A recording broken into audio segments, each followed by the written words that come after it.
Bonjour à tous, merci d'être présents aujourd'hui pour ce premier webinaire RH de l'année consacré à l'inaptitude médicale.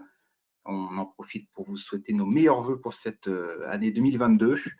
Et tout de suite, je vais laisser la parole à Franz Duboissé qui va pouvoir animer ce webinaire. Merci beaucoup Aurélien. Alors, bonjour mesdames, messieurs. Je suis donc Franz Duboissé, consultant RH, ancien DRH dans divers secteurs comme le service, le commerce, le BTP et actuellement je suis responsable de la hotline au sein de MSPRH pour les entreprises qui cherchent soutien et accompagnement dans leurs décisions concernant la gestion de leurs ressources humaines. Bien, aujourd'hui, on va se pencher sur l'inaptitude médicale dans la vie d'un professionnel ou non professionnel et gestionnaire RH. La probabilité d'avoir à gérer une procédure d'inaptitude médicale est forte quand même. L'inaptitude médicale, il ne faut pas la voir comme uniquement la personne qui se casse, se fracasse le dos ou autre et se retrouve en difficulté pour exercer.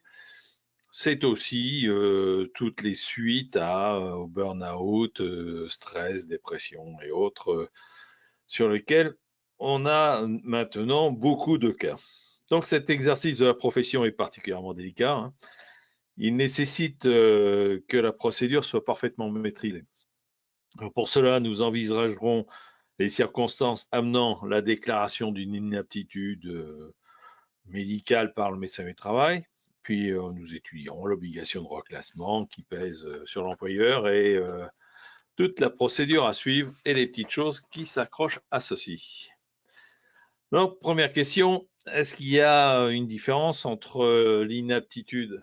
Je vais vous faire même passer mon slide, ça sera tellement mieux. Est-ce qu'il existe une différence donc entre l'inaptitude professionnelle et l'inaptitude médicale?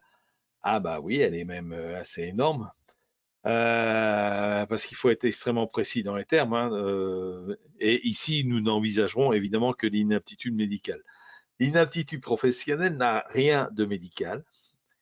Et nous sommes simplement face à une problématique de compétence et de performance. Le traitement de ce sujet relève plus de la procédure pour motif personnel, démarche que nous aborderons dans un prochain séminaire ou dans un prochain webinaire. Par contre, l'inaptitude médicale est une notion que le chef d'entreprise subit et sur lequel il a très peu d'influence au moment de la déclaration et ne maîtrise pas grand-chose sur elle.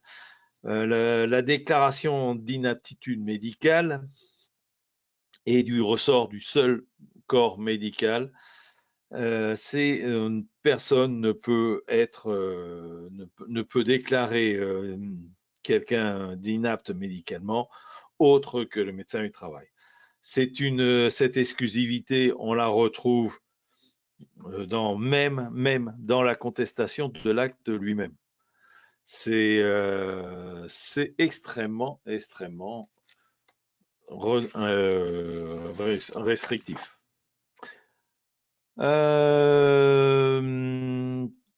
L'autre question, est-ce que mon médecin traitant, un médecin traitant, peut-il déclarer inapte mon salarié? Soyons clairs, quel est le rôle du médecin traitant? Le médecin traitant ne peut intervenir auprès d'un salarié souffrant que dans une notion de détection du mal et du soin de la pathologie. Il a évidemment une influence sur la décision finale, mais ne peut en aucun cas déclarer un salarié inapte, partiellement inapte, temporairement inapte, ou ne pouvant pas faire tel ou tel exercice. Il peut par contre inciter et inviter le salarié à voir le chef d'entreprise et à consulter le médecin du travail. Ça, c'est évident. Il n'a pas, parce que le médecin traitant n'a pas connaissance du poste du travail du salarié. hormis de ce qui lui est dit par le salarié lui-même. Il ne peut pas donc intervenir sur celui-ci, c'est évident. S'il y a il existe une réelle séparation des compétences dans ce domaine entre le médecin traitant et le médecin du travail. Le médecin traitant ne peut déclarer une inaptitude et le médecin du travail ne peut pas établir une ordonnance ni un arrêt de travail. Chacun son travail. Aussi, un document du médecin traitant attestant que le salarié ne peut pas mettre de chaussures de sécurité, par exemple, ça n'a aucune validité. Seul le médecin du travail pourrait envisager un aménagement du poste qui permettrait alors aux salariés d'être dispensés de chaussures de sécurité. Mais là, déjà, si vous en trouvez un médecin du travail qui dispense une personne des chaussures de sécurité, vous serez tombé sur l'un des rares parce que il ne joue surtout pas sur la sécurité et ça mettrait surtout en cause leur responsabilité en cas de problème à venir. Donc, il n'y a pas de validité d'intervention, comme je disais. Mais alors, quelles sont les connaissances particulières du médecin du travail? Alors, lui, quant à lui, le médecin du travail a normalement la connaissance de l'entreprise, puisqu'il gère un secteur précis dans lequel vous êtes et qu'il bénéficie, lui, d'un tiers-temps pour visiter ces entreprises. Chaque année, normalement, il doit vous remettre une fiche d'entreprise qui reprend les statistiques des visites effectuées, des examens complémentaires, des visites d'entreprise qu'il aurait effectuées, des études de poste et autres, tout ce qu'il a réalisé dans l'année. Logiquement, chaque année, vous devez recevoir cette fiche entreprise. Depuis, s'il se retrouve devant une possibilité de déclaration d'inaptitude, celle-ci doit être réalisée qu'après une étude du poste du salarié. Donc, ce qui l'amène normalement à venir visiter le poste du salarié. Il doit donc réaliser une visite de reprise aussi, qui peut faire suite à une autre visite que l'on appelle la visite de pré-reprise, exécutée soit à sa demande, soit à la demande du salarié, soit à la demande du médecin traitant, soit à votre demande en tant qu'employeur.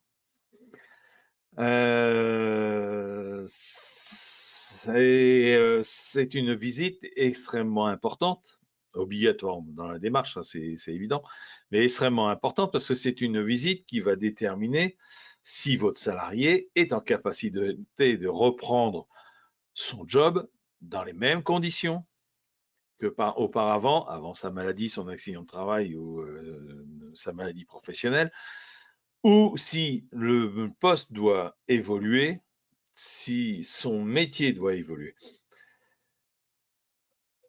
Alors, pour que ce soit conforme, pour qu'il soit conforme avec la procédure, qui est clairement établie par la loi, il doit aussi avoir un entretien avec le chef d'entreprise lors de la déclaration, avant évidemment la déclaration d'inaptitude, pour envisager avec lui les possibilités d'une reprise dans des bonnes conditions ou en savoir un peu plus sur le poste et la personne. Donc, pour conforter sa décision, il est en capacité évidemment de se retourner vers le médecin traitant pour avoir des renseignements médicaux. Alors, cet ensemble de mesures permet normalement, en toute logique, de prétendre que le médecin du travail connaît la problématique professionnelle du salarié et aussi médicale. Et donc, il devra prendre, et pour lequel il devra prendre évidemment une décision plus qu'importante, puisqu'elle peut aller jusqu'à la fin de l'arrêt du travail dans l'entreprise et dans son emploi.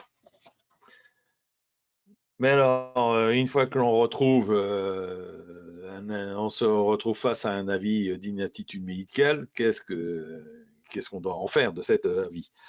Donc, le médecin peut proposer à l'employeur des mesures tout à fait individuelles d'aménagement du poste, d'adaptation ou de transformation même du poste. et ou même des mesures d'aménagement du temps de travail, ce qu'on appelle le tiers-temps médical. En cas d'impossibilité, évidemment, et lorsque l'état de santé du travailleur justifie un changement de poste, il déclare le travailleur inapte à son poste de travail. L'avis d'inaptitude alors comporte des indications, parce qu'elle doit comporter des indications relatives au reclassement du travailleur, du salarié. Dans quel cas l'inaptitude médicale donc peut être prononcée? Elle est normalement prononcée par le médecin du travail dès lors qu'il constate que l'état de santé du salarié, état physique ou mental, soyons extrêmement précis, est devenu incompatible avec le poste qu'il occupe et qu'aucune mesure d'aménagement, d'adaptation ou de transformation du poste de travail occupé n'est possible. Donc l'origine de ces inaptitudes partielles ou totales peut être soit liée à la vie professionnelle du salarié, soit être évidemment sans lien avec son travail.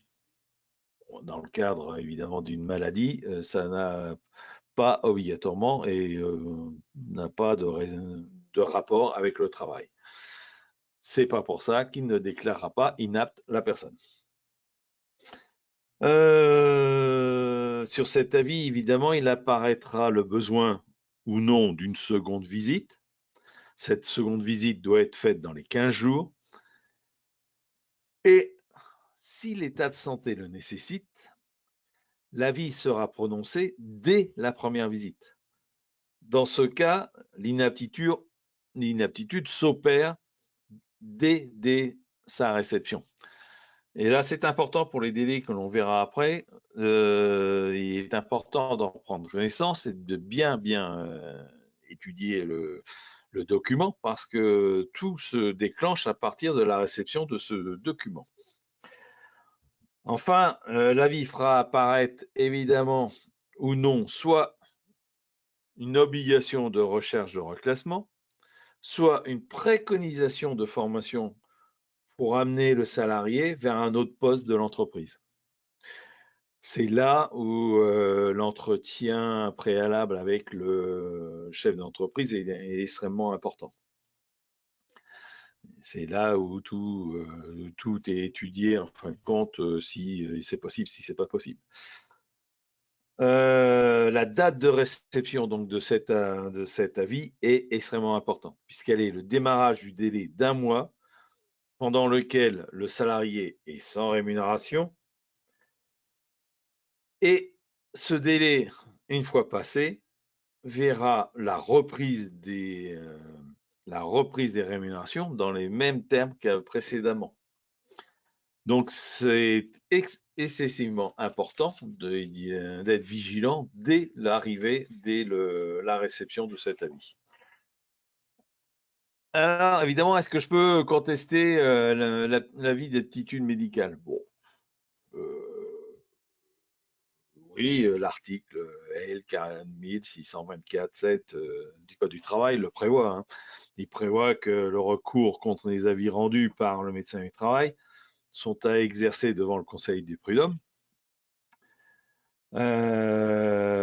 selon la procédure, ce qu'on appelle accélérée au fond. La procédure se déroule en 2 étapes. La première audience, elle rappelle l'objet du litige à l'issue, et puis on ordonne une mesure d'instruction. En pratique, la mesure d'instruction est généralement confiée au médecin inspecteur du travail. Déjà là, vous n'existez quasiment plus.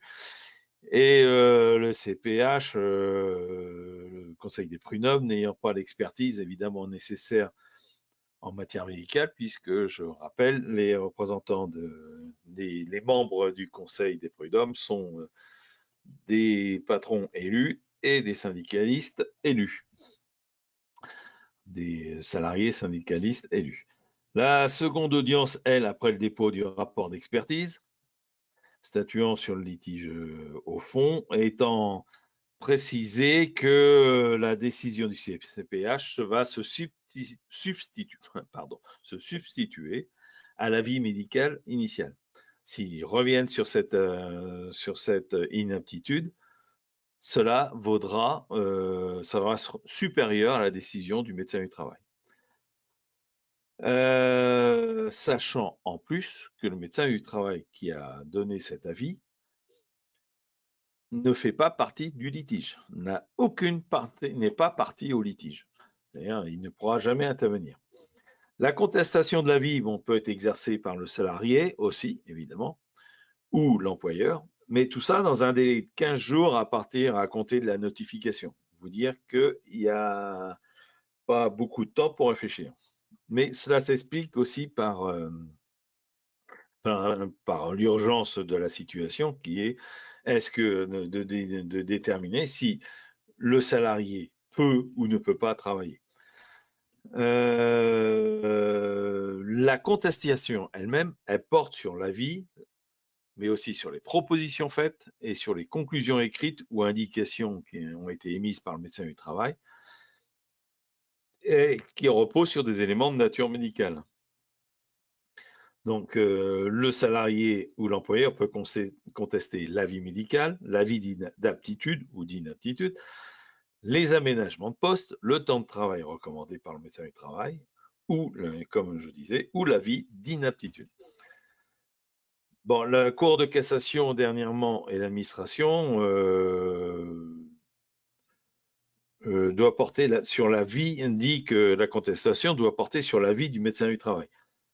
Mais l'avis du médecin du travail ne peut être contesté au titre du non-respect des formalités de la procédure. D'origine professionnelle, l'inaptitude, l'origine professionnelle de l'inaptitude, le non-respect par l'employeur des préconisations du médecin du travail, tout ça, on ne peut pas porter là-dessus. On ne peut pas contester là-dessus. Les dernières contestations relèvent du bureau des jugements du CPH. Donc, c'est extrêmement délicat. C'est soyons simples, c'est tellement complexe que c'est une bataille d'experts. C'est une décision qui sera extrêmement délicate parce que de toute façon, vous ne la maîtrisez pas et qu'il faudra quand même faire extrêmement attention pour les suites à donner. Donc, pourquoi suivre les préconisations vous allez dire, bon, ben, il est gentil le médecin du travail, mais il fait ce qu'il veut. Et pourquoi je serais d'accord avec ce qu'il dit? Eh ben, donc, sauf à contester l'avis d'inaptitude, le chef d'entreprise doit obligatoirement suivre les préconisations du médecin du travail. Là, il n'y a pas de doute parce que de toute façon, le salarié fera obstacle à sa reprise si rien ne bouge. Et vous n'êtes pas en mesure de connaître la réalité du problème, qui est une réalité médicale, je le rappelle. Si vous avez un doute, alors il aurait fallu agir avant la mise en place de la procédure par l'intermédiaire du médecin du travail. Parce que s'il y a le moindre problème, la responsabilité du chef d'entreprise s'en trouve alourdie. Et alors, il est fort à parier que la faute inexcusable sera immédiatement prononcée.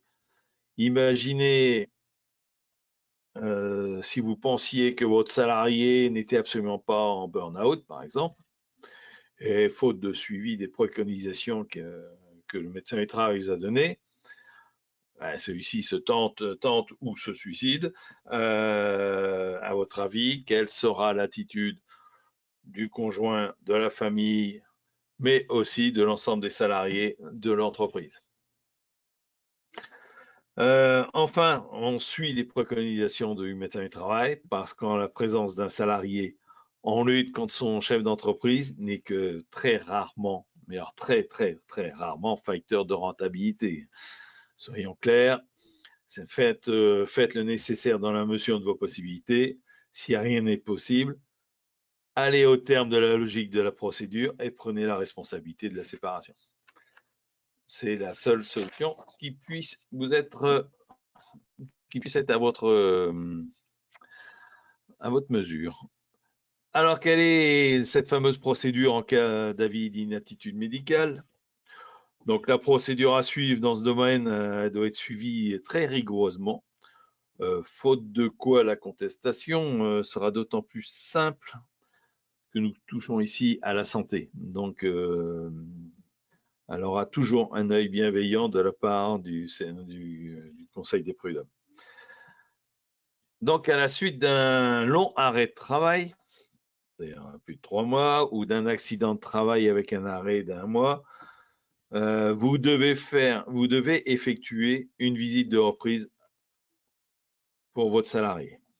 Alors, toute la difficulté, on ne va pas se cacher, toute la difficulté réside dans l'obtention d'un rendez-vous au moment de la reprise du salarié. Vous avez tous subi cela. Et c'est pour ça qu'on préconise, pour les longs malades en particulier, une visite de pré-reprise qui devra être organisée, parce que cette visite de pré-reprise déclenchera une visite de reprise dans les délais, dans les meilleurs délais. Parce que le médecin du travail, au regard de l'état de santé du salarié, prendra pas le risque de prendre du temps parce que, soi-disant, il n'y a pas de rendez-vous possible. Il est possible que le médecin ne se prononce qu'à la deuxième visite. Ça, c'est dans le processus. Et s'il ne se prononce qu'à la deuxième visite, cette deuxième visite doit avoir lieu obligatoirement dans les 15 jours. C'est obligatoire. Vous recevrez donc un avis à la suite de la visite et en même temps qu'un appel donc, de votre médecin du travail, comme on a vu tout à l'heure, afin d'envisager leur classement ou l'inaptitude directe. Il est préférable de demander des précisions. Il est vraiment préférable de demander des précisions sur les conditions d'un reclassement potentiel. Cette lettre sera évidemment, je ne vous cache pas, diversement appréciée par le médecin du travail, qui vous dira mais j'ai déjà tout écrit sur l'avis médical. Mais le fait que vous ayez fait cette démarche auprès du médecin de dire bon, vous demandez est-ce qu'il y ait tel ou tel aménagement, pourriez-vous préciser dans quelle mesure c'est possible, dans quelle mesure, enfin, vous essayez d'avoir le plus d'informations possible parce que ça sera d'un excellent renfort lors des discussions avec à la fois votre salarié et à la fois le CSE. Si vous avez un CSE, c'est-à-dire un conseil social et économique. Donc votre CSE, il doit être très rapidement convoqué pour évoquer l'inaptitude, les préconisations et les solutions envisagées. Cette étape est absolument obligatoire. Elle peut mettre si elle n'est pas faite, elle peut mettre en vrac toute votre procédure, s'il y a contestation, évidemment. Ensuite, vous effectuez les recherches de reclassement au sein de vos entreprises. Alors, quand je dis vos entreprises, c'est les entreprises du groupe. Et si vous êtes qu'une entreprise, en solo, je vous invite très fortement, c'est moins qu'on puisse dire, à essayer de faire des recherches de reclassement vers l'extérieur. D'autant plus s'il vous est impossible, évidemment, de reclasser votre salarié. Faites une démarche de reclassement, soit auprès de vos collègues que vous connaissez autour, soit dans la zone, soit, j'en sais rien, soit dans votre secteur. Faites cette démarche, demandez aux entreprises de répondre quand même à votre démarche, même si c'est négatif. Mais faites cette démarche, vous prouverez ainsi que vous avez tout fait pour essayer de reclasser le salarié. Si c'est le cas, vous devez faire un courrier. Si vous n'arrivez pas à le reclasser, vous devez faire un courrier au salarié pour le prévenir que son reclassement sera impossible et vous motivez votre incapacité à le reclasser et à trouver des solutions.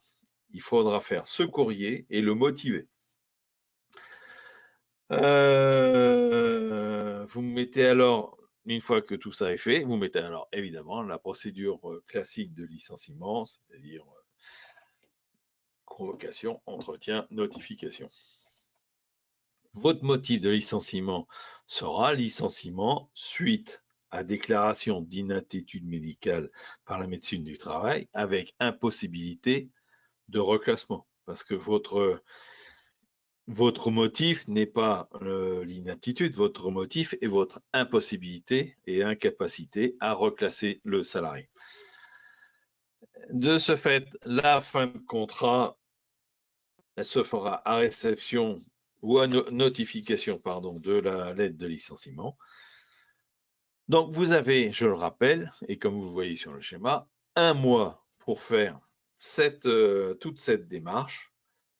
Sinon, si vous n'avez pas eu le temps ou si vous avez des dépassements de délai, il faudra reprendre le paiement des salaires à partir du mois entre la déclaration d'inaptitude et les 30 jours calendaires.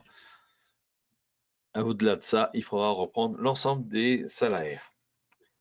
C'est pour ça qu'il n'y a franchement pas à tergiverser. Il faut attaquer la procédure dès la réception de l'avis médical. Pourquoi mon CSE doit être informé sur l'avenir de mon salarié inapte? Quel intérêt de faire cette affaire-là? Parmi les compétences du CSE, la procédure de licenciement dans le cadre d'une inaptitude est nouvelle déjà, parce que c'est les lois de travail qui l'ont mis en place, mais ça relève quand même d'une certaine logique. La procédure de consultation ne concernait avant que les licenciements pour inaptitude suite à un AT. Là, on était dans la sécurité. Maintenant, ça a changé. On est à la fois dans la sécurité et la santé, ce qui fait que le CSE doit être informé et comment on appelle ça doit être excusez-moi doit être interpellé à ce niveau dans le cadre de la santé du salarié et de sa sécurité après ou le pourquoi n'a-t-on pas fait le nécessaire pour faire en sorte qu'il puisse continuer à travailler. Donc, après avoir reçu l'avis d'inaptitude du médecin du travail, l'employeur est tenu de consulter les représentants du CE après toute tentative de reclassement, après c'est trop tard, avant toute tentative de reclassement ou de licenciement. Cette consultation est rendue obligatoire par la loi travail et doit impérativement être formalisée. Et ce que je veux dire par là, c'est que cette consultation, cette infoconsulte devra aboutir à un PV, un procès verbal de la réunion. Ça vous permettra de prouver que la procédure de licenciement a été menée régulièrement et d'écarter toute sanction prud'homale sur ce défaut de procédure. L'avis du CSE n'oblige en rien, évidemment, l'employeur, quand bien même leur consultation est obligatoire. On est obligé de prendre en compte l'avis mais on ne peut que recommander de prendre l'avis des IRP, des institutions de représentation du personnel, avant toute procédure de licenciement. Ne pas consulter CSE constituerait en plus un délit d'entrave qui pourrait vous exposer à des sanctions pénales légèrement lourdes, en plus de mettre en vrac l'ensemble de la procédure. Au regard du champ de compétences du CSE, cette obligation paraît logique. Il ressort bien du domaine de la santé, de la sécurité Et donc, par voie de conséquence, les conditions de travail. Donc, c'est les conditions de travail d'une personne que l'on est en train d'envisager, ou les conditions de non-travail d'ailleurs. Prendre l'avis du CSE sur un reclassement ou un non-reclassement, de toute façon, consolide votre dossier et lui donne une véritable légitimité. Ne pas le faire vous expose à une déclaration de nullité de votre licenciement devant le juge. Prenez le temps. Vous avez une procédure, prenez le temps de la suivre. Prenez le temps. Ce que vous allez perdre en temps et soi-disant en argent, vous allez énormément gagner parce que cet argent, vous allez le donner au centuple à une personne qui ne sera plus dans l'entreprise. Qu'est-ce qu'on appelle l'obligation de recherche et l'effort de reclassement? L'effort de reclassement, lorsque le salarié est déclaré inapte à reprendre son emploi, il repose sur le fait que vous devez lui proposer un autre emploi, évidemment approprié à ses capacités. Cette proposition doit prendre en compte, après l'avis du CSE, comme on vient de le voir, les conclusions écrites du médecin du travail concernant son reclassement ou sa formation.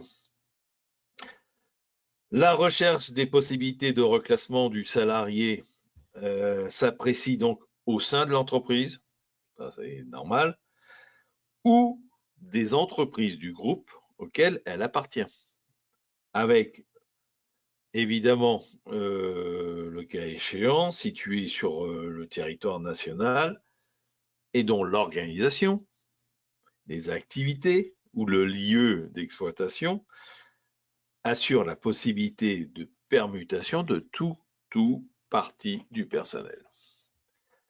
C'est-à-dire que cette recherche va loin, en plus d'être obligatoire, elle peut amener à faire des permutations de personnel pour reclasser votre salarié dans un état plus conforme à ce qu'il devrait être pour assurer son job actuel. Donc l'emploi proposé devra être comparable à l'emploi précédemment occupé. Bon, ça c'est assez bizarre de dire qu'il faut proposer un emploi comparable, sachant qu'il n'est plus apte à le suivre. Avec au besoin mais il faut voir ça aussi dans le cadre d'un burn-out ou d'un stress particulier, ou d'un harcèlement, où la mutation, elle, s'envisagerait sans problème, et en plus dans le même métier. L'employeur n'est pas, bon, même si le côté harcèlement, il serait à discuter. Donc l'employeur n'est pas tenu de rechercher une solution de reclassement. Il peut procéder alors directement, s'il peut pas, évidemment qu'il est tenu à rechercher une solution de reclassement. Mais s'il ne peut pas, il doit procéder au licenciement du salarié. L'obligation de reclassement est réputée satisfaite lorsque l'employeur a proposé un emploi en prenant en compte l'avis et les indications du médecin du travail. Bien sûr, cette proposition peut être refusée par le salarié lui-même. Si au-delà, évidemment, d'un mois, je le rappelle après la déclaration d'inaptitude, si au-delà de ce mois, rien n'est fait ou qu'une partie de la procédure n'est exécutée, il y a donc reprise des versements de salaire. Donc, il faut aller très vite, très vite. J'ai oublié de tapoter là-dessus. Évidemment, le médecin du travail peut dire dès la première visite que le salarié ne peut pas reprendre de travail dans l'entreprise au risque parce que cela est un risque pour sa santé. Dans ce cas-là, l'employeur est dispensé de recherche, de reclassement, et si c'est précisé dans l'avis, peut être dispensé de recherche de formation pour transformer le poste du salarié ou l'aider à devenir, à influencer son employabilité plutôt. C'est important de bien regarder la vie parce que, évidemment, dans votre démarche, cela accélère énormément les choses. Si vous n'avez pas de recherche de reclassement, reste néanmoins qui a la réunion avec le CSE, mais tout ce qui est recherche de reclassement et autres, et justification d'un non-reclassement, disparaît. Donc, à la suite de la réunion du CSE, vous pouvez attaquer votre procédure de licenciement, telle qu'on l'a vu tout à l'heure, c'est-à-dire la convocation, l'entretien et la notification. Alors, quid du préavis dans ces cas-là, et puis de tout ce qu'on va verser? L'inaptitude, évidemment, suite à une maladie ou un accident non professionnel. Et le licenciement ouvre droit au versement d'indemnités légales ou conventionnelles si elle est plus supérieure. Mais enfin, ces derniers temps, c'est assez rare de les voir supérieures, sauf au niveau des cadres. Si elle est plus favorable, évidemment, c'est l'indemnité conventionnelle. Le préavis, logiquement, n'est pas exécuté, puisque de toute façon, il n'est plus apte à travailler. Et le contrat de travail, du coup, est rompu dès la notification du licenciement. Par contre, pour le calcul de l'indemnité légale, le préavis est pris en compte. Le préavis non effectué et non payé est pris en compte. Donc, l'inexécution du préavis ne donne pas lieu au versement d'une indemnité compensatrice. Par contre, dans le cadre d'une inaptitude suite à une maladie professionnelle ou à un accident de travail, la rupture du contrat ouvre droit à une indemnité compensatrice pour le préavis non exécuté et une indemnité spéciale de licenciement qui, sauf si votre convention est beaucoup plus favorable, est égale au double de l'indemnité légale de licenciement. C'est important et c'est important de ne pas l'oublier parce qu'il faut ne donner, parce que c'est votre obligation, et deux, ça serait donner flanc à une contestation de l'ensemble. Ces indemnités ne sont pas dues, évidemment, au cas où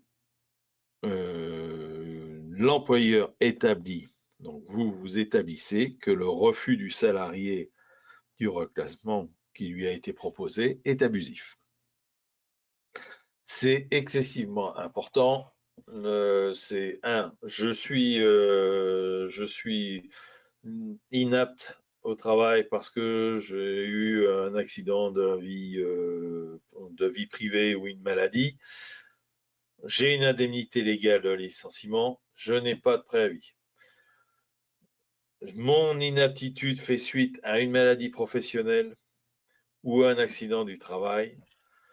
J'ai droit à une indemnité compensatrice double de l'indemnité légale ou conventionnelle, évidemment, si elle est supérieure. Et j'ai le droit à un préavis non effectué, évidemment, mais payé.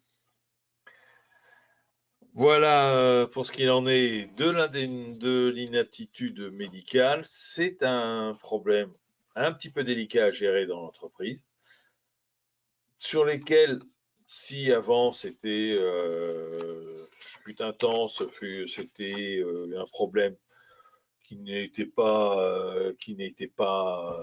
courant dans les entreprises, ou alors courant, mais dans les entreprises style BTP, style usine, sur lesquelles il y a des dangers physiques importants.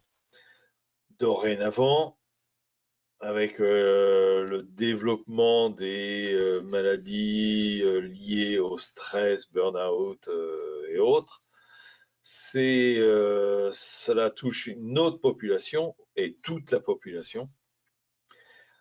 Et donc, soyons clairs, statistiquement, il y aura beaucoup plus de raisons d'être face à une inaptitude médicale maintenant qu'auparavant. Et il serait assez étonnant que vous ne soyez pas contraint un jour d'utiliser cette procédure.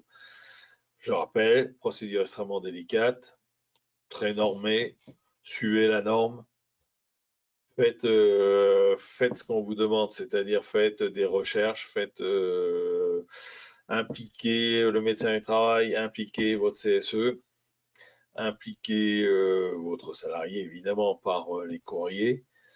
Et après, faites votre notification, votre procédure de licenciement et normalement, tout devrait se passer correctement.